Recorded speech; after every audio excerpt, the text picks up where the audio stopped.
പ്രിയപ്പെട്ട വിദ്യാർത്ഥികളെ, സുഹൃത്തുക്കളെ, ശ്രോതാക്കളെ, ഇനി ദീർഘമായി സംസാരിക്കേണ്ടതില്ല. ഉദ്ഘാടനത്തിലും അനുമോദനത്തിലുമൊക്കെ ഒരു സാഹിത്യോത്സവിൻ്റെ സമാപനത്തിൽ പങ്കുവെക്കേണ്ട ആശയങ്ങളെ അതിസുന്ദരമായി പങ്കുവച്ചിട്ടുണ്ട്. എൻ്റെ പ്രിയപ്പെട്ട കുട്ടികൾ വലിയ ഔത്സുക്യത്തോടെ, താല്പര്യത്തോടെ, പ്രതീക്ഷയോടെ ട്രോഫി വിതരണത്തെയും അവസാന റിസൾട്ടിനെയും കാത്തിരിക്കുന്നവരാണ്. ഈ കാത്തിരിപ്പ് നമ്മുടെ സമൂഹ നിർമ്മിതിക്ക് വേണ്ടിയുള്ള, നമ്മുടെ അവസരങ്ങളെ വളരെ സർഗാത്മകമായി പ്രയോഗിക്കുന്നതിന് വേണ്ടിയുള്ള ഒരു കാത്തിരിപ്പാവട്ടെ എന്ന് നമുക്ക് ആശിക്കാം. സാംസ്കാരികമായ പങ്കുവെപ്പുകൾ നടത്തുന്ന ഇത്തരം സായാഹ്നങ്ങളെ, ഇത്തരം ഓർമ്മപ്പെടുത്തലുകൾ നടക്കുന്ന വൈകുന്നേരങ്ങളെ നമ്മുടെ ജീവിതത്തിലെ തന്നെ ഏറ്റവും നല്ല അവസരങ്ങളായി നമ്മൾ ഓരോരുത്തരും കാണുകയാണ് വേണ്ടത്. എല്ലാ വർഷവും സാഹിത്യോത്സവം നടക്കുന്നതിനെ കുറിച്ച് ഇവിടെ പരാമർശിച്ചുവല്ലോ. ഈ വർഷവും നമ്മൾ 6000-ഓളം ഗ്രാമങ്ങളിലെ സാഹിത്യോത്സവങ്ങൾ പൂർത്തിയാക്കി കഴിഞ്ഞു. ഇനിയും ഡിവിഷൻ സാഹിത്യോത്സവങ്ങൾ നടക്കുന്നതിനനുസരിച്ച് ഇനിയും 7000 ഗ്രാമങ്ങളിലേക്ക് അത് വികസിക്കാനിരിക്കുകയാണ്. എന്തിനാണ് ഇങ്ങനെ എല്ലായ്പ്പോഴും ഇത് നടത്തിക്കൊണ്ടിരിക്കുന്നത് എന്നതിൻ്റെ ഒരു ആശയമാണ് പറയാൻ ശ്രമിച്ചത്. നിരന്തരമായി ഓർമ്മപ്പെടുത്തൽ നമുക്ക് ഓരോരുത്തർക്കും തന്നെ ആവശ്യമാണ്. നമ്മൾ എന്തിനാണ് ജീവിക്കുന്നത്, എന്താണ് നമ്മുടെ ദൗത്യം, എങ്ങനെയാണ് നമ്മൾ ജീവിക്കേണ്ടത്, എന്തൊക്കെ ആശയങ്ങളാണ് നമ്മൾ രൂപപ്പെടുത്തേണ്ടത് എന്ന് സ്വയം ചോദിച്ചുകൊണ്ടിരിക്കാൻ. ഞാനെല്ലാം കൊണ്ട് ഓക്കെയാണ് എന്ന് വിചാരിക്കുന്നതിനപ്പുറത്ത് എനിക്ക് ഇനിയും ഒരുപാട് മാറാനുണ്ട്, എനിക്ക് ഈ കുട്ടികളെ പോലെ തന്നെ പഠിക്കാനുണ്ട്, ഈ സമൂഹത്തിനെ വായിക്കാനുണ്ട് എന്ന് ഓരോരുത്തർക്കും മനസ്സിലാക്കാൻ, ഒരു വിദ്യാർത്ഥി അവന്റെ വളർച്ചയുടെ ഓരോ ഘട്ടത്തിലും ഇത്തരം തിരിച്ചറിവുകൾ നേടാൻ, ഒരു തിരിഞ്ഞു നോട്ടത്തിന്, ഞാൻ ഇപ്പോഴെവിടെയുണ്ട് എന്നൊരു നിർണയത്തിന് എപ്പോഴും സാഹിത്യവും കലയും ഈ ഓർമ്മപ്പെടുത്തലുകളും ആവശ്യമായിരിക്കും. അതുകൊണ്ട് തന്നെ നേരത്തെ ഫിർദൗസ് സഖാഫി സൂചിപ്പിച്ചതുപോലെ അവാർഡുകൾ നേടുക എന്നത് ഇപ്പോൾ കിട്ടുന്നതോ ആളുകൾ അംഗീകരിക്കുന്നതോ സ്റ്റാറ്റസിൽ വരുന്നതായ അവാർഡിനപ്പുറത്ത് ഈ സമൂഹത്തിന് എന്തെങ്കിലും കൊടുക്കാനുള്ള ഒരു അവസരമാക്കി അവാർഡുകളെ മാറ്റുക. അപ്പോൾ യഥാർത്ഥ അവാർഡുകൾ നമുക്ക് ലഭിച്ചുകൊണ്ടിരിക്കും. അത് നമ്മുടെ മാനസികമായ സന്തോഷമാണ്.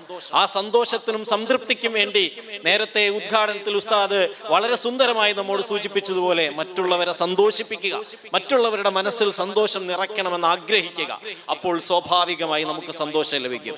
നമ്മുടെ അടുത്തുള്ള ഒരു 10 രൂപ കൊണ്ട് എന്തു ചെയ്യാനാവും എന്ന ചോദ്യത്തിന് നല്ല ഉത്തരങ്ങൾ കണ്ടെത്തുക എന്നിടത്ത് ഒരാളുടെ 10 രൂപ സർഗാത്മകമായി പ്രയോഗിക്കാനാവും. 10 രൂപ കൊണ്ട് മിഠായി വാങ്ങാം എന്ന് ഒരു വിദ്യാർത്ഥി, ഒരു കുട്ടി വിചാരിക്കും. ആ മിഠായി 10 രൂപ കൊണ്ട് വാങ്ങുന്ന ഒരു മിഠായി കഴിക്കുന്ന എനിക്ക് ലഭിക്കുന്ന സന്തോഷത്തെക്കാൾ വലിയ സന്തോഷം ലഭിക്കുന്ന 10 രൂപയുടെ ആവശ്യമുള്ള ആളുണ്ട്. അയാൾക്കൊരു 10 രൂപ കൊടുക്കാനായാൽ, ഒരു മിഠായി വാങ്ങി അത് പങ്കുവെക്കാനായാൽ, ഒരു മിഠായി പോലും കഴിക്കാനാവാത്ത അനേക ലക്ഷം വിദ്യാർത്ഥികളെ കുറിച്ച് ആലോചിക്കാനായാൽ, അങ്ങനെ ഒരു 10 രൂപയെ കുറച്ചുകൂടി നല്ലൊരു കാര്യത്തിന് വിനിയോഗിച്ചാൽ, വിനിയോഗിച്ചത് വെറും 10 ആണെങ്കിലും അത് അതിസുന്ദരമായ സന്തോഷങ്ങൾ നമുക്ക് സമ്മാനിക്കും. അങ്ങനെയെങ്കിൽ നമ്മുടെ അറിവ്, നമ്മുടെ അവസരങ്ങൾ, നമ്മുടെ ശേഷികൾ അവകൾ പ്രയോഗിക്കുന്നിടത്തും, നമ്മുടെ സമയം പ്രയോഗിക്കുന്നിടത്തും ഉണ്ടാകുന്ന സന്തോഷം അതിനേക്കാൾ എത്രയോ വലുതായിരിക്കും. അതുകൊണ്ട് ഏറ്റവും മികച്ചതിനെ പ്രയോഗിക്കുക. അതാണ് സർഗാത്മകത, അതാണ് സാഹിത്യം. അങ്ങനെ പറയുന്നതിനെയാണ് സാഹിത്യ പ്രയോഗം എന്ന് പറയുന്നത്. അനാവശ്യമായി കുറേ വാചകങ്ങളെ എഴുതി തള്ളുന്നതിനെയോ ഉന്തിവിടുന്നതിനെയോ നമ്മൾ ഒരിക്കലും കല എന്ന് പറയില്ലല്ലോ. ഒരു പാട്ടിനെ നമ്മൾ ആസ്വദിക്കുന്നത് അതിൽ വളരെ ശ്രേണീബദ്ധമായ, വളരെ കൃത്യമായ പദപ്രയോഗങ്ങൾ ഉണ്ടാവുമ്പോഴാണ്. നീട്ടിയും വലിച്ചും അനാവശ്യമായി പറയുന്നതിനെ നമുക്ക് ആസ്വദിക്കാനാവില്ല. അപ്പോൾ ആ ആസ്വാദനം നമ്മുടെ ജീവിതത്തിൽ കൂടി കൊണ്ടുവരുമ്പോൾ അനാവശ്യമായതിനെ ഉപേക്ഷിച്ച് ആവശ്യമായതിനെ ഏറ്റവും സൗന്ദര്യത്തോടെ സമർപ്പിക്കുക. ഏറ്റവും സൗന്ദര്യത്തോടെ. എങ്ങനെയാണ് ഒരു കല്ലിൽ നിന്ന് ഒരു ശില്പം കൊത്തിയെടുക്കുന്നത്? അത് അനാവശ്യമായ ഭാഗങ്ങളെ ഒഴിവാക്കിയാണ്.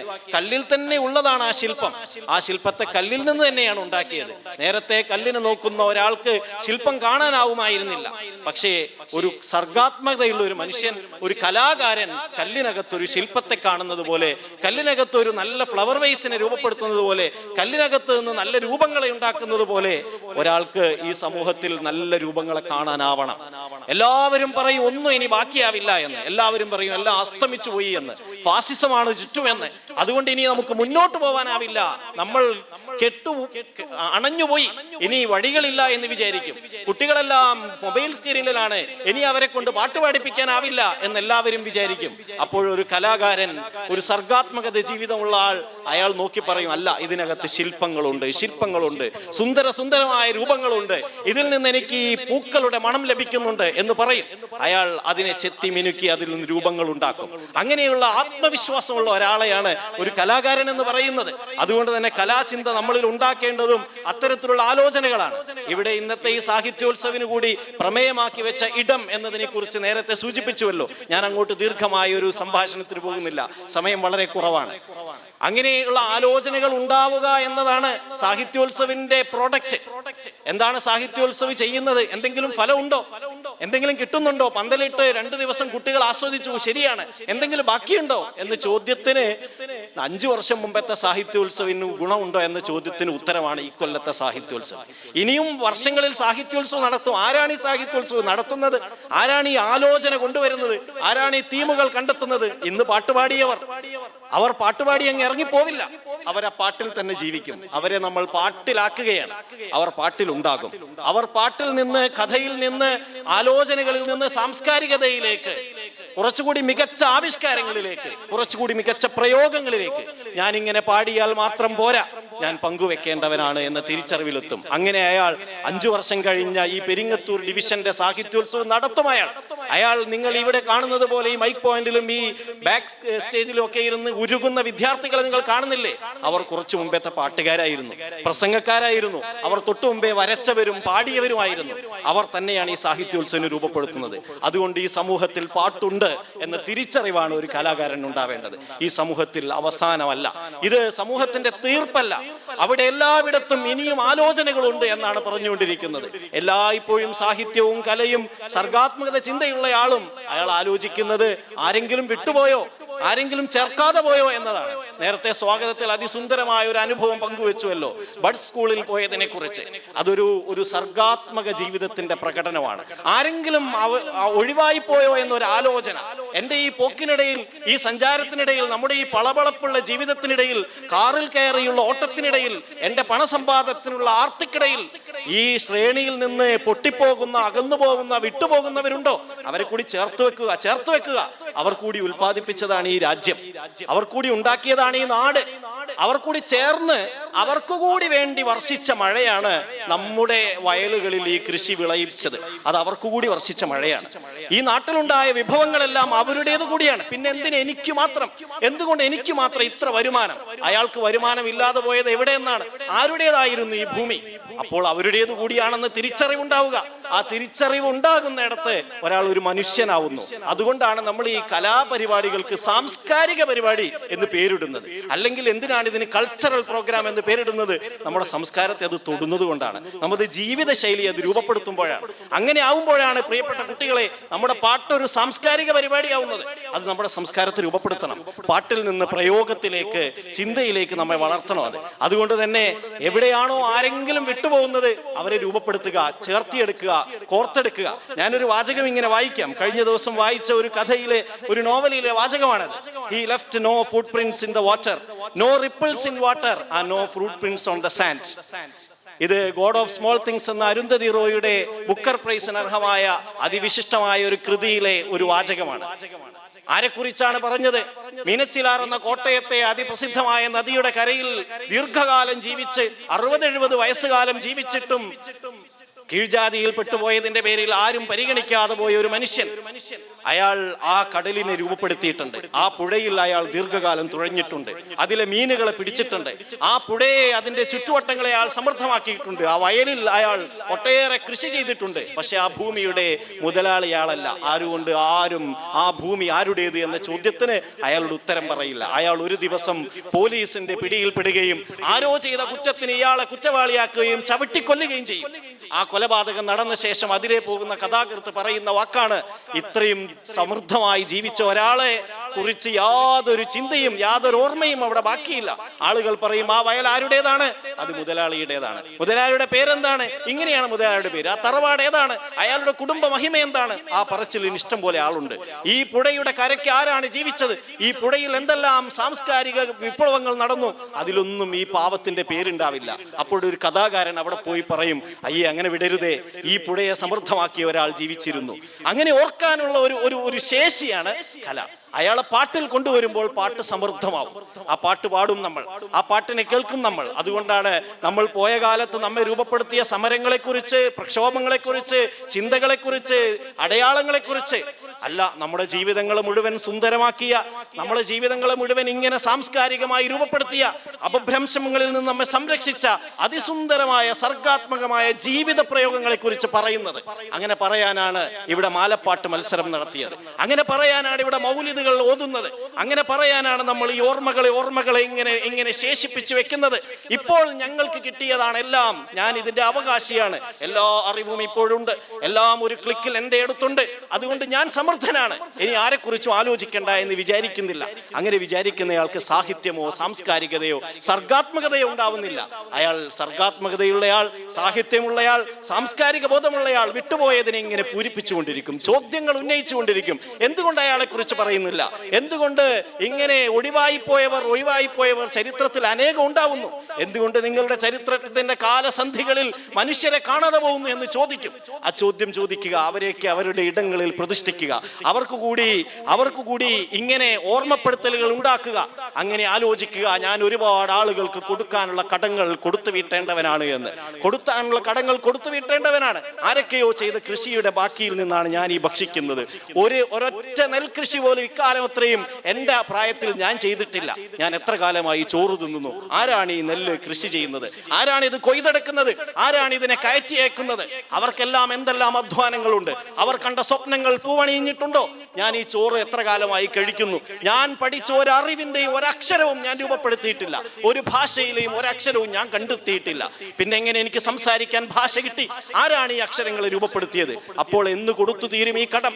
ഈ കടങ്ങളെ കുറിച്ച് ആലോചിച്ചു കൊണ്ടിരിക്കുക. OV വിജയന്റെ ഒരു കഥയുണ്ട്, കാറ്റ് പറഞ്ഞ കഥ എന്നാണ് കഥയുടെ പേര് തന്നെ. അതിനകത്തെ കഥാപാത്രമായ തെയ്യുണ്ണി, അയാൾ വലിയ എഞ്ചിനീയറിംഗ് കോഴ്സൊക്കെ പാസ്സായി അക്കാലത്ത് ബോംബെയിൽ വലിയ ബിസിനസ് സാമ്രാജ്യങ്ങൾ കെട്ടിപ്പടുത്ത് ദീർഘകാലം വലിയ കൊട്ടാരങ്ങളിൽ താമസിച്ചിട്ട് അയാൾ 60 വയസ്സാകുമ്പോൾ നാട്ടിലേക്ക് തിരിച്ചു വരും. എല്ലാം ഉപേക്ഷിച്ച് അതൊക്കെ ആളുകൾക്ക് കൊടുത്ത് അയാൾ തിരിച്ചു വരും. എന്നിട്ട് അയാൾ പാലക്കാട്ട് തന്റെ നാട്ടിൽ തന്നെ താമസിക്കും. എന്നിട്ട് അയാൾ പറയുന്നുണ്ട്, ഈ കാറ്റിനോട് എനിക്ക് ഒരുപാട് കടമുണ്ട്. ഈ നാട്ടിലെ വേലകളോട് എനിക്ക് ഒരുപാട് കടമുണ്ട്. ഈ നാട്ടിലെ മുഴുവൻ വയലേലകളോടും എനിക്ക് കടം കൊടുത്തു വിട്ടാനുണ്ട്. ആ കടങ്ങൾ കൊടുത്തു വിട്ടാൻ എൻ്റെ ശേഷിക്കുന്ന ആയുസ് പ്രയോഗിക്കാൻ ഞാൻ ഈ കാറ്റിനെ ഒന്ന് കേൾക്കട്ടെ, ഈ കിളികളുടെ സ്നാദങ്ങൾ ഒന്ന് അനുഭവിക്കട്ടെ എന്ന് പറഞ്ഞ് വന്ന് താമസിക്കുന്ന ഒരു രംഗമുണ്ട്. ഞാൻ പറഞ്ഞു വന്നത്, ഇങ്ങനെ ആർക്കൊക്കെയോ കൊടുക്കാനുള്ള കടങ്ങൾ കൊടുത്തു തീർക്കണമെന്ന് ആഗ്രഹിക്കുന്ന, അത് വിചാരിക്കുന്ന, അങ്ങനെ വിട്ടുപോയതിനെ പൂരിപ്പിക്കുന്നത്, അത് നമ്മുടെ ഒരു വിശ്വാസി എന്ന നിലക്ക് കൂടി നമ്മുടെ ബാധ്യതയായി മാറുന്നു. എന്താണ് നമ്മുടെ വിശ്വാസ പ്രയോഗം? അത് ആളുകൾക്ക് നല്ല സമാധാനത്തിന്റെ സന്ദേശങ്ങൾ കൊടുക്കുക. ഏത് പ്രതിസന്ധിയുടെ കാലത്തും ഏത് പ്രശ്നങ്ങളുടെ കാലത്തും ജീവിക്കാനാവും, പോസിബിൾ ആണ് എന്ന പ്രതീക്ഷ കൊടുക്കുക. എന്നിട്ട് വീണുപോയവരെ കൈപിടിച്ച് ഉയർത്തിക്കൊണ്ടുവരിക. അത് എല്ലാ പ്രവാചകന്മാരും മുന്നോട്ട് വെച്ച ആശയമാണ്. അത് ഓരോ വിശ്വാസിയുടെയും ജീവിതത്തിന്റെ കർത്തവ്യമാണ്.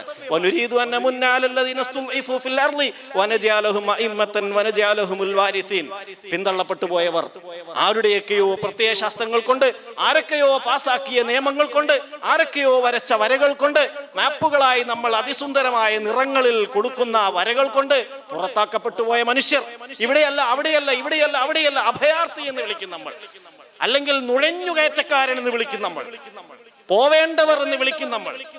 ഗുസ്ബേട്ടിയോം എന്ന് പറയും ഹിന്ദിയിൽ.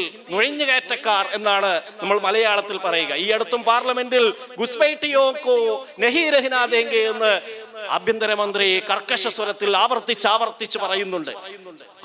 ആരാണ് അവരെ നുഴഞ്ഞുകയറ്റക്കാരാക്കിയത്? എങ്ങോട്ടാണ് അവർ നുഴഞ്ഞു കയറിയത്? ആരുടെ ഭൂമിയാണിത് എന്ന ചോദ്യം ചോദിച്ചുകൊണ്ടിരിക്കുക. ഒരു കഥാകാരന്, ഒരു സാഹിത്യ ബോധമുള്ളവനെ, ഒരു സർഗാത്മകതയുള്ളവനെ, ഒരു സാംസ്കാരിക ബോധമുള്ളവനെ ഇത് കേൾക്കുമ്പോൾ അയാൾ ചോദിക്കും, എന്തു പറ്റി?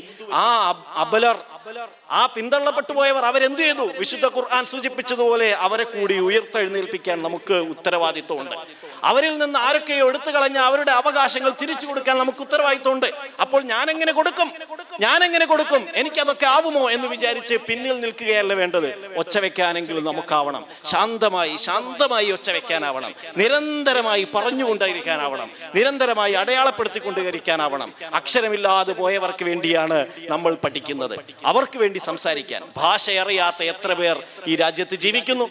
ഭാഷ അറിയാത്തവർ, എഴുതാൻ അറിയാത്തവർ, അവർക്ക് വേണ്ടിയാണ് നമ്മുടെ അക്ഷരങ്ങൾ. അതുകൊണ്ട് അവർക്ക് വേണ്ടി സംസാരിക്കുക, അവർക്ക് വേണ്ടി പറയുക, പാടുക.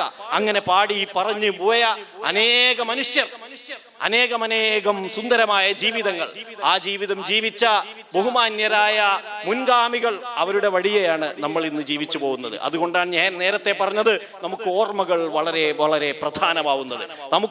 അതുകൊണ്ടാണ് പ്രധാനമാവുന്നത്. അങ്ങനെ നമ്മൾ ഓർത്തോർത്ത് വരുമ്പോഴാണ് നമ്മൾ വിചാരിക്കുന്ന, സാധ്യമല്ലെന്ന് വിചാരിക്കുന്ന ജീവിത പ്രയോഗങ്ങൾ, ഈ കടങ്ങളെല്ലാം കൊടുത്തു വീട്ടി എല്ലാവരോടുള്ള ഉത്തരവാദിത്വം നിർവഹിക്കാനാവുമോ? അയൽവാസിയോട്, പൊതുജനങ്ങളോട്, നാട്ടുകാരോട്, സഹജീവികളോട്, പൂച്ചയോടും നായയോടും പട്ടിയോടും ഉത്തരവാദിത്തങ്ങളൊക്കെ നിർവഹിച്ചിങ്ങനെ ജീവിക്കാൻ എൻ്റെ ഈ ഹ്രസ്വകാല ജീവിതത്തിൽ കഴിയുമോ എന്ന് നമ്മൾ അത്ഭുതപ്പെടുമ്പോൾ, അങ്ങനെ അത്ഭുതകരമായ ജീവിതം ജീവിച്ചവരുടെ കഥകൾ നമ്മൾ വായിക്കും, ചരിത്രങ്ങൾ നമ്മൾ പറഞ്ഞുകൊണ്ടേയിരിക്കും. അങ്ങനെ പറയുമ്പോൾ നമുക്ക് ബോധ്യപ്പെടും എങ്ങനെയായിരിക്കും അവർ ആ പ്രയോഗത്തിലേക്ക് കടന്നുപോയത്, എത്രമാത്രമായിരിക്കും അവർ ജീവിതത്തിൽ ശ്രദ്ധയും സൂക്ഷ്മതയും പാലിച്ചത് എന്ന്. അങ്ങനെ നമുക്ക് മുന്നിലൂടെ ജീവിച്ചു പോയവർ, ഇവിടെ ഈ പെരിങ്ങത്തൂരിൽ അലിയുൽ കൂഫി റളിയല്ലാഹു അൻഹുവിനെ കുറിച്ച് നമ്മൾ പറയും. മോന്താലിൽ ഉണ്ട് ഒരു വലിയ മഹാന്റെ മക്ബറ. അങ്ങനെ അനേകം പേർ അതിസുന്ദരമായി ജീവിച്ചവർ. ആ ജീവിതങ്ങളെ നമ്മൾ ഓർക്കും. ഇന്ന് സമസ്തയുടെ സെന്റിനറി കാലം കൂടിയാണ്. സമസ്ത കേരള ജംഇയ്യത്തുൽ ഉലമ എന്ന ഒരു സംഘം ഇവിടെ അത്തരം ജീവിതങ്ങളെ, പ്രകാശമാനമായ ജീവിതങ്ങളെ സമ്മാനിച്ചിട്ടുണ്ട്. അതിനു മുമ്പേയുള്ള നൂറ്റാണ്ടുകൾ, സഹസ്രാബ്ദങ്ങളായുള്ള പ്രകാശമാനമായ ജീവിതങ്ങളെ നമുക്ക് വേണ്ടി കാണിച്ചു തന്നിട്ടുണ്ട്. ആ ജീവിതങ്ങൾ എങ്ങനെയായിരുന്നു എന്ന ചോദ്യത്തിന് ഒരു ഉത്തരമായി ഞാൻ അതിന്റെ ഒരു പകർപ്പാവാൻ ശ്രമിക്കാം. പരമാവധി ഞാനും ശ്രമിക്കാം. എൻ്റെ ഉസ്താദെ പോലെയാവാൻ എനിക്കാവില്ല, എങ്കിലും ഞാൻ ശ്രമിക്കാം എന്ന് പറഞ്ഞ് നമുക്ക് മുമ്പിൽ അവർ ജീവിച്ചു പോയി. അതിന്റെ തുടർച്ചകൾ നമ്മൾ ഇന്ന് കണ്ടുകൊണ്ടിരിക്കുന്നു. ആ ഉസ്താദുമാർ അവരുടെ പ്രായാധിക്യത്തിലും അവർ കാലി നീട്ടിയിരുന്ന് ആരുടെയെങ്കിലും സേവക്കൊത്ത് ജീവിക്കേണ്ട കാലത്തും അവർ ആലോചിച്ചുകൊണ്ടിരിക്കുന്നു, സ്വപ്നം കണ്ടുകൊണ്ടിരിക്കുന്നു, പ്രവർത്തിച്ചുകൊണ്ടിരിക്കുന്നു. ലക്ഷക്കണക്കായ വിദ്യാർത്ഥികൾക്ക് അറിവ് നൽകാനുള്ള സ്ഥാപനങ്ങൾ അവർ രൂപപ്പെടുത്തി. ആ സ്ഥാപനങ്ങളിലുള്ള ആളുകൾക്ക് വിദ്യാഭ്യാസം ലഭിക്കുന്നുണ്ടോ എന്ന് അന്വേഷിച്ചുകൊണ്ടിരിക്കുക. ഈ നാട്ടിലെ സകലമാന മനുഷ്യരുടെയും പ്രശ്നങ്ങളെ കുറിച്ച് ആലോചിക്കുക, അതിനുവേണ്ടി ചിന്തിക്കുക. ആ ചിന്ത പ്രായാധിക്യത്തിലും കൊണ്ടു നടക്കുകയാണ് അവർ. അതുകൊണ്ട് തന്നെ 100 പ്രകാശ വർഷങ്ങൾ എന്ന പ്രമേയത്തിൽ സമസ്ത സെന്റിനറി കാല ആഘോഷിക്കുമ്പോൾ നമ്മുടെ മനസ്സിലേക്ക് വരുന്ന ആലോചന ഇത്തരം പ്രകാശമാനമായ ജീവിതങ്ങളെ കുറിച്ചാണ്. ആ ജീവിതങ്ങൾ ആവാനാവുമോ എന്ന ലഘു പരിശ്രമങ്ങൾ നമ്മൾ നടത്താൻ ആഗ്രഹിക്കുകയാണ്. അങ്ങനെ നടത്താനുള്ള പരിശ്രമങ്ങളിൽ നമ്മൾ ഏർപ്പെടുകയാണ്. ലഘു പരിശ്രമങ്ങൾ, അതിന്റെ ചെറു പതിപ്പെങ്കിലും ആവാനാവുമോ? അങ്ങനെ ശ്രമിക്കുമ്പോൾ നമ്മൾ തന്നെ തോറ്റുപോകും. ആവുന്നില്ല, വീണ്ടും ദേഷ്യപ്പെട്ടു പോകുന്നു, വീണ്ടും ഞാൻ പിശുക്കനായി പോകുന്നു, വീണ്ടും എൻ്റെ സമയം എനിക്ക് തികയാതെ പോകുന്നു, എനിക്കൊരാളോട് സംസാരിക്കാൻ കഴിയുന്നില്ല, എനിക്ക് ആളുകളുടെ സാംസ്കാരിക പ്രശ്നങ്ങളെ കുറിച്ച് ചിന്തിക്കാൻ എൻ്റെ തലയിൽ ഒഴിവില്ല, ആളുകൾക്ക് വേണ്ടി വായിക്കാൻ, പുസ്തകം വായിക്കാൻ, കിതാബുകൾ ഓതാൻ, അറിവുകൾ നേടാനുള്ള സമയം എനിക്കില്ല. അങ്ങനെ നമ്മൾ തോറ്റു പോകുമ്പോൾ നമ്മൾ വീണ്ടും ആ വിജയിച്ച ജീവിതങ്ങളെ പറഞ്ഞുകൊണ്ടിരിക്കും. ആ വിജയിച്ച ജീവിതങ്ങളുടെ മുന്നിൽ അത്ഭുതത്തോടെ നിൽക്കും.